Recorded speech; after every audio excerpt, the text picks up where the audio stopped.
Hey, Brandon here. Welcome to the channel and thanks for tuning in. Well, I got a great show for you guys today. We are going to take a sneak peek at the 2026 rookie class. All right. My podcast co host, Jason DiRienzo, and I, we did a 3-round rookie mock. We're going to give you 36 players that potentially you could be drafting next year's in your 2026 rookie draft. So we're going to take a break from the 2025 content. And before we do the draft, we're going to discuss each position. Should you be focused on drafting players this year or next year for all 4 positions in Dynasty? So it's going to be a great show. Help me get to 17,000 subscribers. Hit that subscribe button. Doesn't cost you a thing to get content like this and to support the channel. So hit that subscribe button. Enjoy the show. I want to get Jason, right into this 2026 rookie draft. All right, this is pretty exciting because we're all focused on the 2025 draft right now. So we're going to take a little break from that and take a sneak peek to the future. So the first thing I think we need to talk about is let's go position by position and kind of tell the listeners and the watchers, you know, how the 2026 class compares to the 2025 class. All right, so the 2025 class we know breaks down into really it's a 2-man race, right? We got Shedeur Sanders and Cameron Ward. You know, Jackson Dart, does he pan out? I'm not sure. Jalen Milroe looks like he's fading here fast as we approach the NFL draft, but we might get 2 starters, maybe 3 starters out of this class. You know, next year, you know, we have potentially Arch Manning coming out, Lenore Sellers, you know, Drew Aller went back to Penn State. You know, we also had a Carson Beck go back. Garrett Nussmeier from LSU, you know, is going to be going to the NFL draft. He was potentially going this year. So tell me, what are your thoughts overall on the 2026 draft? Should the listeners and watchers right now, should they be focused on getting a quarterback in 2025, or do you think if they wait till 2026, there's some hope? I honestly think the 2026 class has a lot of upside fantasy-wise. I mean, you Me look too. at Arch Manning and Lenore Sellers. I mean, both of those guys are highly talented. They have the dual threat ability. Drew Aller has nearly the same exact thing. We're talking about strong arms, dual threat, Mhm. accuracy, throwing on the run, creating when there's nothing that is, unfolding. So I think there's a lot of hype around the top. I mean, Nico Eli, I can't even still say his Yeah. last name, but Nico's coming out as well, Right. probably. If he Right. develops, and understands the field awareness a little bit better and understands what he's seeing with the defensive coverages, we're going to see a pretty special player from throwing on the run, the strong arm, the dual threat. I mean, there's a whole ton of upside here. I don't think Garrett Nussmeier has as much upside, but he's a solid, accurate passer. And Carson Beck, if he could do well in Miami, I mean, we could see something nice from him too. So I think there's a lot more upside with the 2026 class in comparison to what we're going to be seeing with maybe 1 or 2 of these guys really becoming relevant in the 2025 class. I really don't think I could say it any better. So let's talk about the running back class. And I'm just going to come right out and say it. Get your running backs this year, Yes. everybody. All right. Get So on this year. there Yes. is no Good Lord. Genty in this class. There again is just nobody at the top right now that is the Nope. headliner for this position in 2026. All right. And we're going to talk about some of these players. All right. So there's not really much to talk about. I think with that, the 2025 draft this year is where it's a deep running back class. I'm sure some guys will emerge next year, but right now looking Mhm. at it, it's going to be a horse race to see who that, you know, RB1 is in the 2026 draft. And I think I can say the same thing for the wide receiver room. I mean, right Yes, I now think so. we're gonna talk about 5, 6, 7, 8 names here in the draft, but there's no Ted McMillan, there's no Luther Burden. You know, the year before that it was Neighbors and Odunze and Harrison Jr. Right, and next year in 2027, rather, you know, we got the headliner Jeremiah Smith coming out of Ohio State, so we're That was sandwiched in a between these gorgeous two, class. you know, good class in 2027. There's going to be a Mhm. lot of good, those Clemson boys and all those players in 2027. But 2026 right now, man, it is wide open. So Yeah. it's going to be really interesting. And the tight end class, I'm not sure right now. They're looking at 2025 as a deep tight end class. It's really slim pickings right now. It's so early in the process. I mean, we know guys are going to emerge this For sure. fall. So anything you want to add to any of those positions? No, not I mean, the running back class for sure. I mean, you have your headliner with Jeremiah Love, Nicholas Singleton, CJ Baxter if he's healthy, and Mhm. Justice Haynes going over to Michigan. I think those are the 4 that you're gonna be most intrigued with, in comparison to what we have in this 2025 class that can go 15 deep or more. So Right. get your running backs in the 25 class, like you said. I think that was great advice. Yeah, and as we know, there's going to be guys that are emerging, and this time next year we're going to get excited about guys. But right now, Right. we're going to go through this process. So let's not waste any more time. As we were talking there, you could see if you're watching on YouTube, you're going to be able to see kind of the players in the list that we have in no really particular order. We're not going to have draft capital in here in this draft. We're not going to have landing spots. Okay, it's like way too early for that. We're just going to go really draft these players based on you and I watching the all 22 films of these players and watching the games on Saturdays. And I think we got a pretty good feel on this skill set of these players. That's what we do on this podcast and YouTube channel is we scout these players early and often. So Yeah. Jason, you know me, I'm always the cordial host that, loves to be a giver. So I'm going to let you go first. So who you picking with the first pick in the draft of the 2026 rookie draft? You're a good man for giving me the first overall pick. And with that pick, I am going to go with Arch Manning. I'm not sure if he's QB1 for many others. I think he's going to be QB1 for me right now. It's hard to see him not getting an opportunity to go really high in the NFL draft. I think Texas has primed him with the weapons that he's going to be surrounded with next season to grow even further in his development. You got the dual threat ability, the strong arm, the accuracy, the mental processing, the pocket navigation. There's a lot to like, and I think that he could really perform at a high level next season and be very fantasy relevant going into the NFL draft. Yeah, I think there's a lot of excitement around him. And the limited action that we did Yeah. see with him, he produced. I love his yards after, the yards he Oh, runs. He's got that dual yeah. threat ability, like you said. Long runs for And he's touchdowns. got Yeah. a wide receiver of riches down there. He's going to have plenty Yep. of explosive players to throw the ball to. So I love that selection. With the second pick in the first round, I'm going to go with Lenore Sellers, go with another quarterback here. It is a QB PPR. I'm sorry, Superflex PPR. We're going to kind of do a tight end premium, which I'm not sure really matters in this No. version of this draft. But in any case, I'm going to go with Lenore Sellers, man, from South Carolina. The guy at the end of the season really put it on the tape, man. If you really watch this guy, not only does he have the big arm, he's got that mobility that we love in fantasy and dynasty, the guy that can beat you with his legs, and he's big and tough. And I think he's just scratching the surface of his ability. So again, quarterbacks rule in dynasty. And if you've got good ones, you're always going to compete. So I'm going to take Lenore Sellers here with the second pick. Yeah, that's a great pick. I was honestly thinking about Sellers with the 101. He was the closest thing I've seen to Lamar Jackson watching him late last season. He looked phenomenal. So I love that pick. Mm-hmm. With the 103, I'm going to stay with the quarterback here. I'm going to go take advantage of the super flex scoring system that we have going on. I'm going Drew Aller. This is a kid who has progressed every single year. If he develops with the step that he took this season, which I didn't expect much, and it was very surprising, and I love seeing every development step that he took as each game went on. If he does the same thing next year, we could see a prospect that could definitely challenge Arch Manning and Laura Sellers for the QB1.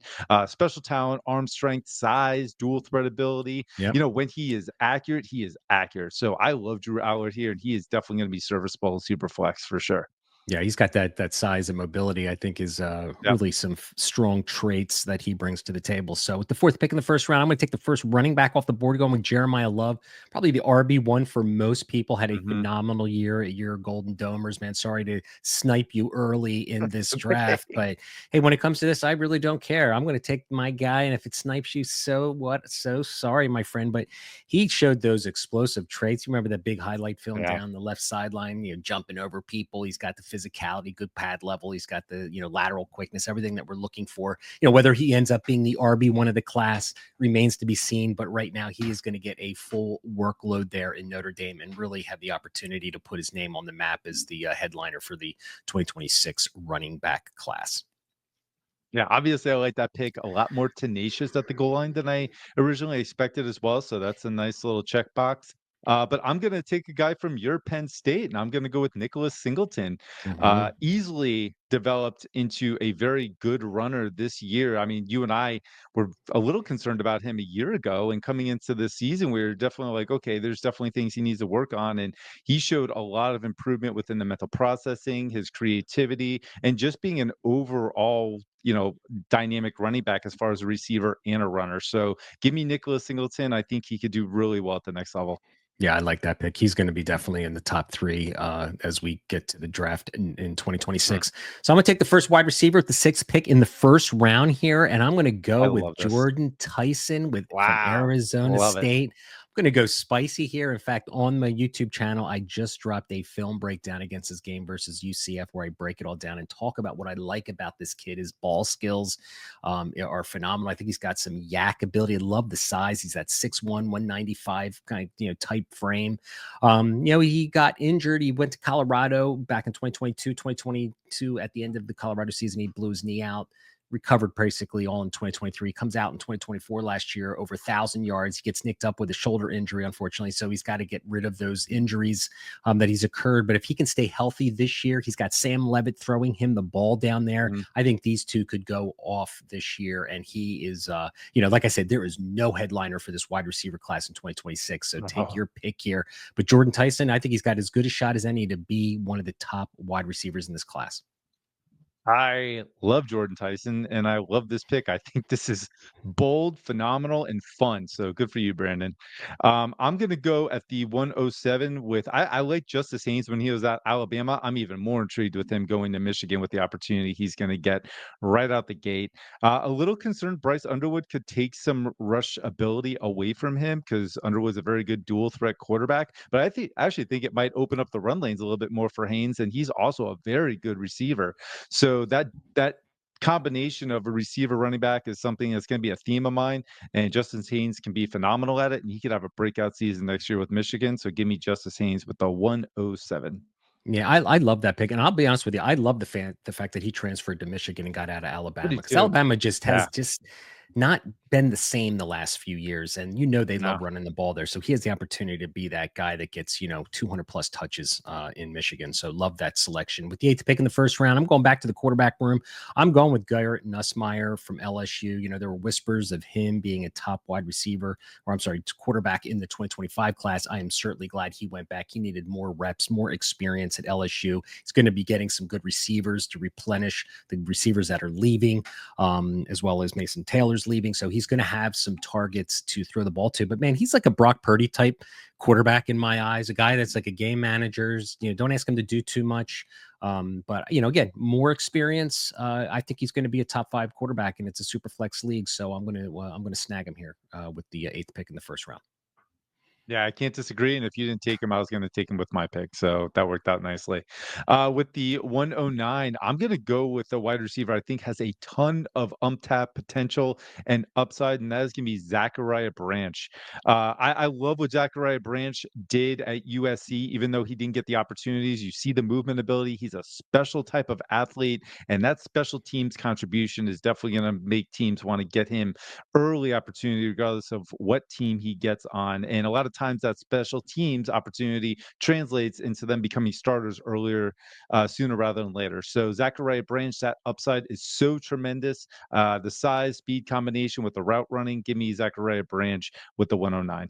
I love wide receivers who transfer into the SEC who want to go to the Yeah, NFL. So let's see what he yeah. gets. Georgia should be good for him. Yeah, absolutely. So I'm going to go with another wide receiver here with the 10th pick in the first round and go with Antonio Williams, kind of the forgotten wide receiver. Everyone's excited about TJ Moore, Bryant Wesco, the freshmen from last year. They flashed and everything. But Antonio Williams had a really nice bounce back season last year, his junior year. You and I, Jason, we've watched his film even when he was a freshman, and we loved him. Sophomore year, he kind of had a down year. It was a down year really for all Clemson wide receivers. Rebounded really nice last year. Great possession receiver, I think, headed to the NFL in 2026. So I think he's going to be one of the top 5 receivers in that class. So I'm going to take him here with the 10th pick. I love that pick. I like Antonio Williams, so I'm all about it. And I'm going to go with a receiver that I've absolutely fallen in love with over the past year and a half, 2 years. And with the 111, I'm going with USC wide receiver Jacoby Lane. Jacoby Lane just has it all. He's got the length, the body control, the contortionist ability, the ball skills, the speed, the release. Eating into the cushion of the defender is instantaneous. I think he's got that deep threat ability to stack defenders with ease within the manipulation of his route running. I just think that he is developed into exactly what the NFL is looking for at a primary outside receiver with deep threat ability. And give me Jacoby Lane all day long. Man, he had such great highlights this year, man. He had some Phenomenal. fantastic, high Yeah. pointing ball, snatches out of the air with body control and twisting and turning up in the air, man. So love that selection there with the 11th pick. I'm going to round out the first round with the 12th pick. And I'm going to go Carnell Tate, go a little safe here with another Ohio State wide receiver. They typically hit. Jeremiah Smith is the headliner in that wide receiver room. Carnell Tate took a step forward in his sophomore year this year. So again, he's going to be a junior next year, I believe. I expect him to get more production as he gains more experience in that wide receiver room. So I'm going to go with Carnell Tate rounding out the first round. Yeah, that's a great pick. There's a lot of guys in the industry that have him as the wide receiver one in this class right now. So Mm-hmm. that's a steal at 112. So that's a great pick. Uh, with the beginning of the second round with 201, I'm going to go with Tennessee quarterback Nico Iamaleava. I think that's how you say it. Good Yeah, I should know job. better by now, but Good it doesn't job. matter. Thank you. Appreciate that. But again, it's a size. It's that 6'6" frame. Hopefully he's 6'5", just because we've seen what happens with 6'6", which is crazy. But the volleyball background absolutely shows up within just his movement ability within the pocket. You see him on the run, just understands pursuit angles, throws with velocity. He's got a great, strong arm, whether it's on the run or in the pocket. He is accurate. It's just more the mental processing. What he is seeing, he's some of those he's allowing safeties to bite on some of his reads. So hopefully he improves that. But in fantasy football, if he pans out, he could be a steal at 201. Yeah, he's got that Randall Cunningham type body frame and throwing Ooh, I like motion. So that. That's nice. So that's who I grew up Yeah. watching, showing my age a bit, but nonetheless. All right, I'm going to I go with the see it. Yeah. second pick in the second round. I'm going to go with Mekhi Hughes, running back, Tulane running back. He was a sophomore last year. He's going to be a junior. Transfers to Oregon, taking the place of Jordan James. Started watching this kid this week. Man, he is an explosive player with he's got some good lateral agility. Caught some balls out of the backfield as well. But I think really after Singleton and, we talked about some of these other, I mean, this is the third running back taken in this draft after Jeremiah Love and Singleton. So here's where it's like, it's wide open here in the running back room. So I'm going to take a shot with him going to Oregon, who, is arguably maybe, going to challenge again for the championship next year. They are going to have a great team. So I'll be taking their quarterback here very shortly, but yeah, Mekhi Hughes here with the second pick in the second round. I'm going to take. Yeah, Hughes was good to me in CFF this season, so that should be a nice landing spot for him at Oregon. With the 203, I'm going to go to Oregon as well, and I'm going to go with a guy that we thought was going to come out this year, and that's going to be Evan Stewart. I kind of feel like this is a great spot, 203, getting Evan Stewart, because if he does perform the way we wanted him to last year, and he gets a little bit more opportunity with what might be Dante Moore at quarterback, I like what Evan Stewart can be, and I feel really good about getting him at 203 in this Devy mock drafts right now. Yeah, I'd love to see him come out and have a 1,000-yard season and be the guy and Please do, right? consistently It's gotta be happen. the guy. It's got to happen. Yeah. So with the fourth pick in the second round, I'm going to take a receiver you and I have been kind of super excited about in the past, and Dane Key going from Kentucky, going to Love it. Nebraska. I love the actual fit because Dylan Raiola is there. He is going to be a sophomore. He needs a wide receiver to, get his growth and progression started. And Dane Key is that big physical receiver that you and I have watched a ton of film on. And I love the ability that he has just winning on the outside and red zone threat, high point in the ball, big physical. I love his physicality too. It drips with, just toughness on the field. And I love what I see there. So I'm going to go with Dane Key here with the fourth pick in the second round. I love Dane Key, I so know you do. that's gonna be Yeah. a guy to watch for sure. That's a good pick. This is with 205. I'm going with a guy. He got injured, but the hype was there, the receiving ability was there, and he was looking pretty good as a runner. And that is going to be Texas running back CJ Baxter. I have to think that he and Jarrett Gibson are going to kind of share the backfield a little bit. Maybe Wisner as well, because he was looking pretty good this past season. But Baxter he's that guy, man. He's that guy who could definitely just take it to the next level. I hope he can stay healthy. If he stayed healthy last year, I think we'd be talking about him a little bit more with some positive aspect into his development. But really excited about Baxter and anxious to see what could happen at 205, taking him and Debbie here. Yeah, he definitely was a solid performer before he got that unfortunate Yeah. knee injury. With the sixth pick in the second round, I'm going to go with Dante Moore, quarterback from Oregon. All right. So UCLA, he was a 5-star prospect, I think. He went to UCLA. He flashed early, then he pretty much collapsed. basically decided to transfer to Oregon in 2023, sat on the bench and didn't do anything. Dylan Gabriel was there, which I think is the best thing that he could have done, is to go learn the offense, just learn how Yeah. to play the game, learn from Dylan Gabriel, who's one of the best passers really in CFB history, as far as Yeah. production and touchdowns. So maybe he learned a little bit, but I love his size at 6'3", 210 pounds, and he could have a breakout year. So here, mid-second round, I'm going to take the value with Dante Moore, hoping and keeping my fingers crossed now that we're getting close to my guy territory of no real clear studs. I'm going to go with the upside and the unknown here with Dante Moore, maybe really flashing this year. Yeah. Yeah. I love that pick. Um, It'll be interesting to see what happens with Dante Moore if Oregon can actually go 3 for 3 with their quarterbacks that they have transferring in. With the 207, I'm gonna go with Florida wide receiver Eugene Wilson, or Trey Wilson, and I just love this kid's game. I think he is a Mhm. versatile athlete. You get him on the move, and it's hard to stop him. You get him in space, it's really tough to stop him, and even on the perimeter as a deep threat, his hands are phenomenal. He makes good adjustments, twitchy athlete. So in space, he could really make players miss, understands pursuit angles of safeties and exploits them.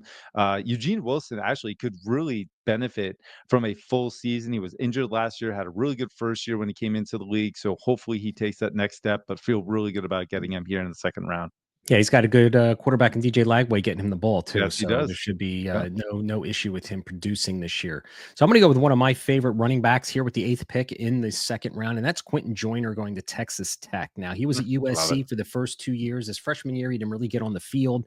His sophomore year last year, he started to play a little bit, man, but he averaged 7.6 yards a carry. He's 5'11", 216 pounds. You got to love that size. And every game that he was fed the ball more than 7, 8 times, he produced. And, Mhm. I'm excited for him to go to Texas Tech. Taj Brooks is headed to the NFL, for him to get a full workload, and him, I'm hoping he gets a full workload up there to really showcase his skills. But he is a underrated runner, in my opinion. I feel like I got pretty good value here with the eighth pick in the second round. Yeah, I was actually watching the Texas A&M versus USC last night, and this is the one where Woods was out. Joyner came in and literally took over with ease. He looked great, so Joyner could do really well at Texas Tech next season. With 209, I got to go with a quarterback who really took a step in the right direction this season at Clemson. That's going to be Cade Klubnik.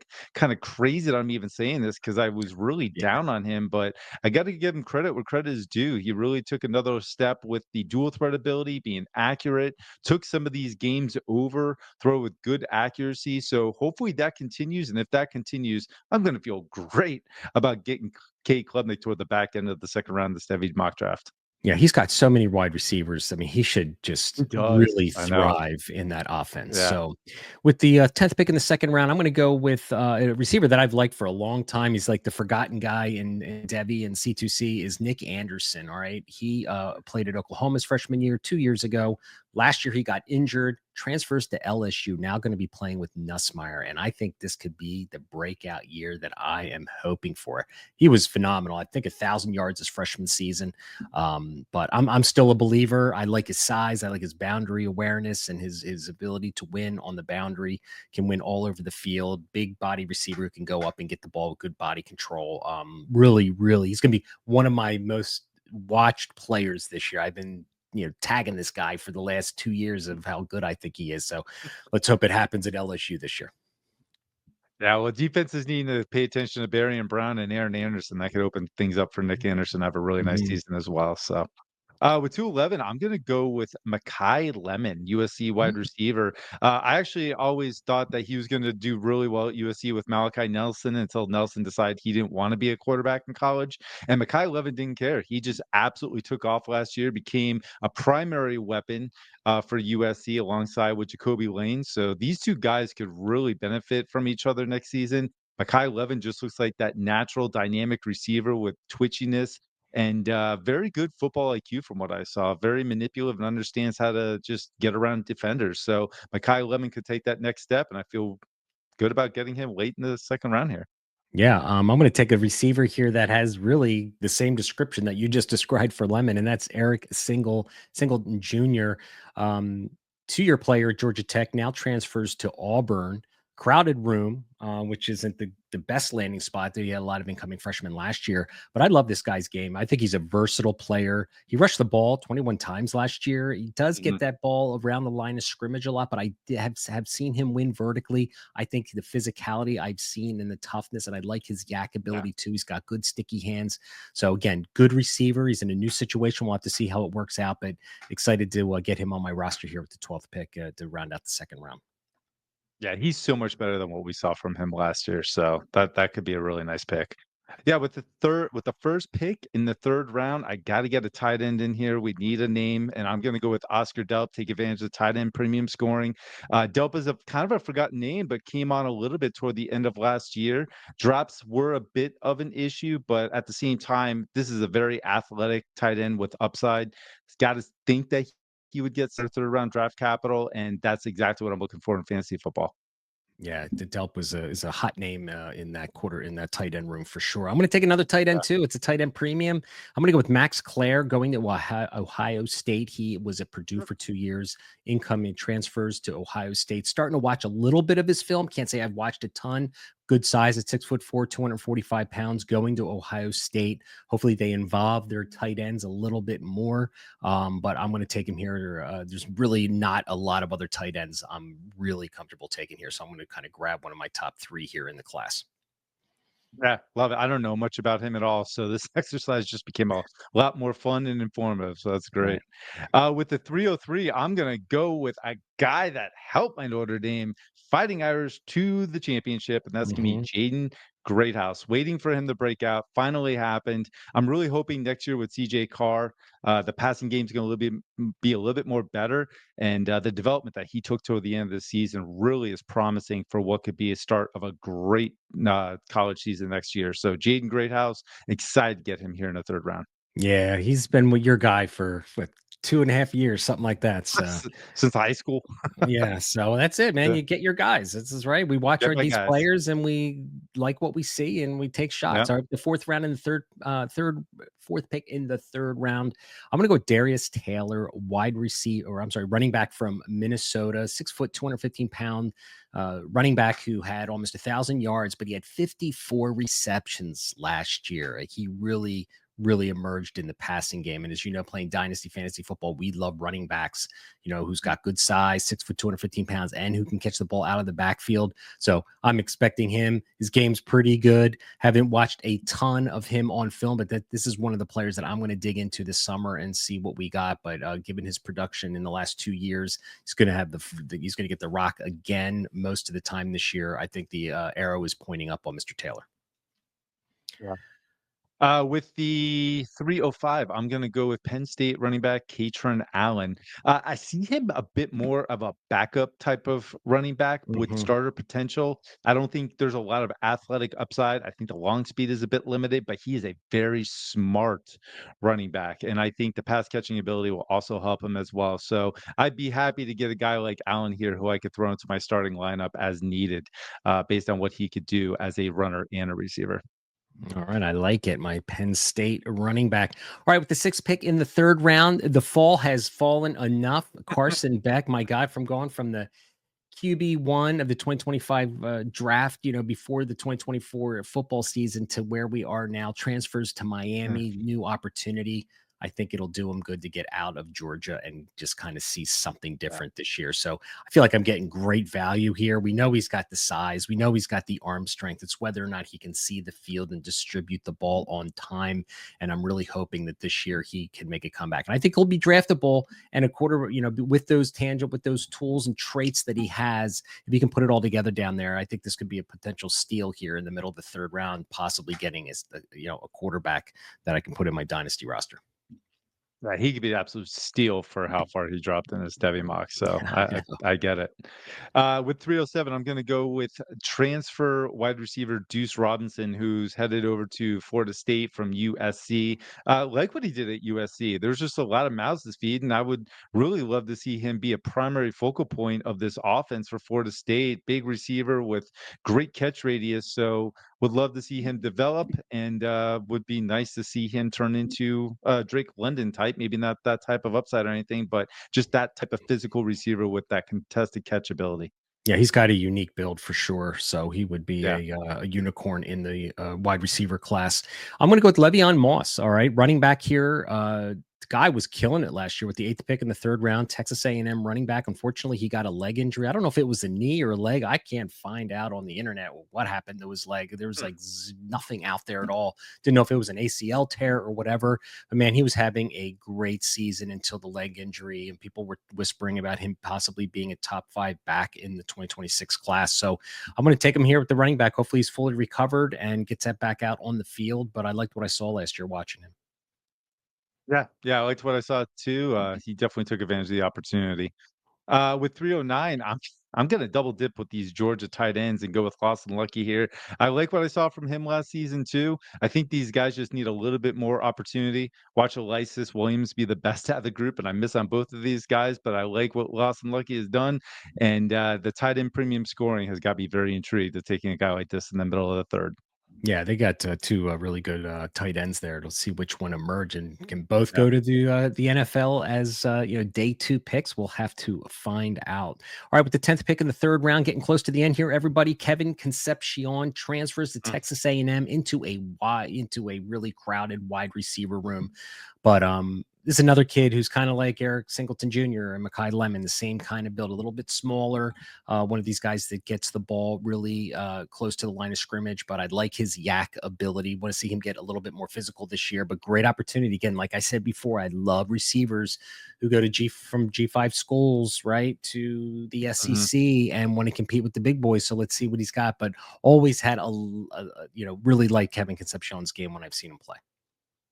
Yeah, me too. Me too. So that could be a really nice pick at 310. With 311, I'm gonna go with Jamori Miller, the Alabama running back, and talk about explosive. Like this is an explosive speed type of role player at the next level with pass catching upside. And that's the exact type of running back that I'm looking to get here in the later part of the 3rd round. Someone who could definitely take it to the house if they have the ball in their hands and most likely be that role player, but have that explosiveness that anytime they have the ball, they're a threat, and that's Jam Miller. Yeah, he really flashed had some good games last year. So, with Yeah. the Mr. Irrelevant, as you called him, ending the draft here with the 12th pick in the 3rd round, I'm going to go with a flyer here, man. I'm going with Carson Hansen, running back from Iowa Wow. State. Man, I've been watching Jalen Knoll, Jaden Higgins getting ready for the 2025 draft, and this guy just popped on the all 22 films as I was cutting up these films for these 2 wide receivers. He was going into his true junior year. Good size. He's like 6 foot, 215, 220 pounds, just a bowling ball kind of player. Really liked what I saw. Just a big physical kind of running back. Remind me of Charbonnet in his running style Huh. and his size. So you never know. Like I said, man, the running back room is wide open. And this guy, again, we have guys emerge each and every year. So I'm Yeah. going to round out our final 2026 rookie draft, Jason, with Mr. Carson Hansen. I'm sure that was a surprise to you. So Take your guys, right? Take your that's guys. I right. think he Take your was a deep guys. dive player for you too at one He point in was. our He was a podcast. deep dive player Yeah. for me a long time ago. So there you guys got it, man. Yeah. That is what the 2026 rookie draft could potentially look like. Give you some names to scout this summer as you get prepared. And of course, always reach out if you want to join us here on the NFL draft big board subscription, because these guys are already ranked on our databases Yeah. and we already got films cut up for them, so you can start scouting them for yourself. So great exercise, lots of fun.